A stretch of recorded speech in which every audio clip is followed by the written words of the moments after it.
Hi friends, ಎಲ್ಲರೂ ಹೇಗಿದ್ದೀರಾ? ನನ್ನ ಫಸ್ಟ್ ವ್ಲಾಗೆ ಮಸಾಲೆ ಪುರಿ ಜೊತೆ ಸ್ಟಾರ್ಟ್ ಮಾಡೋಣ ಅಂತ ಅಂದ್ಕೊಂಡೆ.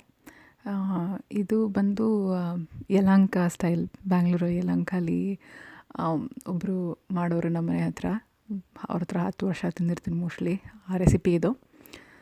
ಇದಕ್ಕೆ ಬೇಕಾಗಿರೋ ಮಸಾಲೆ: ಚಕ್ಕೆ ಒಂದು 4 ಪೀಸು, 1 ಇಂಚ್ದು, ಅನಾನಸ್ ಹೂವು, ಮರಾಠಿ ಮೊಗ್ಗು ಒಂದು 3, ಮೆಣಸು ಒಂದು 10-15, ಲವಂಗ ಮತ್ತು ಬೇ ಲೀಫ್, ಸೋಂಪು 1 ಸ್ಪೂನ್ ಅಷ್ಟು ಸಾಕು. ಈಗ ಸ್ವಲ್ಪ ಒಣ ಬಟಾಣಿ, ಕ್ಯಾರೆಟು, ಹುಣಸೆಹಣ್ಣು ಮತ್ತು ಆಲೂಗಡ್ಡೆ ಇಷ್ಟೂ ಒಟ್ಟಿಗೆ ಕುಕ್ಕರಲ್ಲಿ ಒಂದು 4-5 ವಿಸಿಲ್ ಕೂಗಿಸ್ಕೋಬೇಕು. ಆಮೇಲೆ ಈ ಥರ ತಣ್ಣಗಾದ್ಮೇಲೆ ಸ್ಮ್ಯಾಶ್ ಮಾಡಿ ಇಟ್ಕೊಳ್ಳೋದು. ಈ ಥರ ನುಣ್ಣಗೆ ಮಾಡೋದು ಬೇಕಿಲ್ಲ, ಇಷ್ಟು ಮಾಡಿಕೊಂಡ್ರೆ ಸಾಕು. ಈಗ ಒಂದು ಸಾಸ್ ಪ್ಯಾನಲ್ಲಿ ಮಸಾಲೆ ತೋರಿಸಿದ್ನಲ್ಲ, ಅಷ್ಟು ಫಸ್ಟ್ ಎಣ್ಣೆ ಹಾಕ್ಕೊಂಡು ಅಷ್ಟು ಮಸಾಲೆ ಹಾಕ್ಕೊಂಡು ಹುರ್ಕೋಬೇಕು, ಸ್ವಲ್ಪ ಘಮ ಬರೋಷ್ಟು.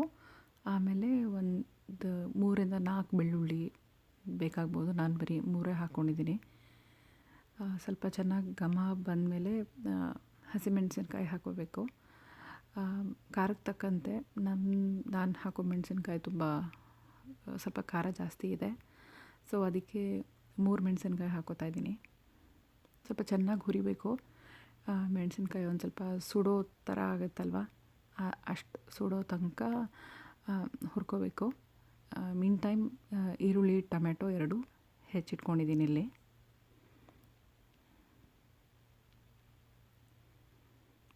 ಒಂದು ದೊಡ್ಡ ಈರುಳ್ಳಿ ಹಾಕ್ಕೊಂಡೆ.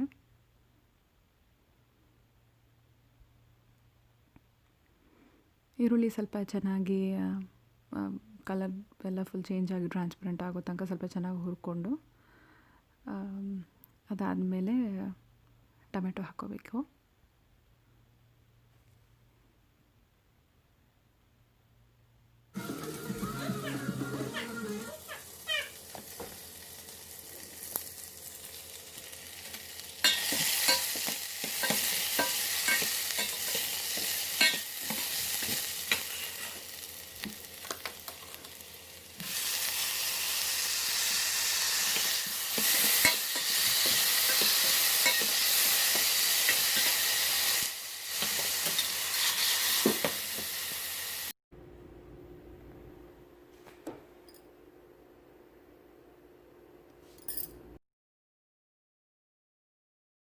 ಆರುತ್ತೆ.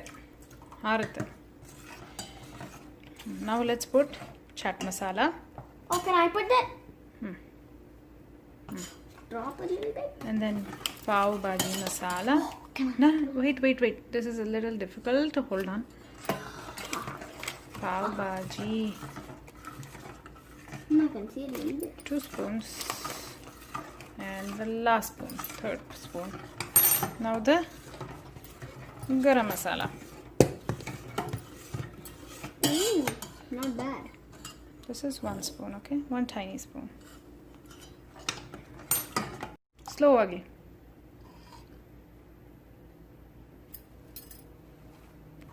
Can I see it? Mama? Okay. What shall we do? Now what should I put? ಈಗ ಸರ್ವ್ ಮಾಡೋಕ್ಕೆ 2 ಈರುಳ್ಳಿ, 1 ಟೊಮೆಟೊ, ಒಂದು ಪಾಪಡಿ, ಅವಲಕ್ಕಿ ಮಿಕ್ಸ್ಚರು, ಕಡಲೆ ಬೀಜ, ಆಮೇಲೆ ಆಲೂಗಡ್ಡೆ ಮಿಕ್ಸ್ಚರ್ ತೋರಿಸ್ತೀನಿ. ಆಮೇಲೆ ಚಾಟ್ ಮಸಾಲೆ ರೆಡಿ ಮಾಡ್ಕೊಂಡಿದ್ದೀನಿ.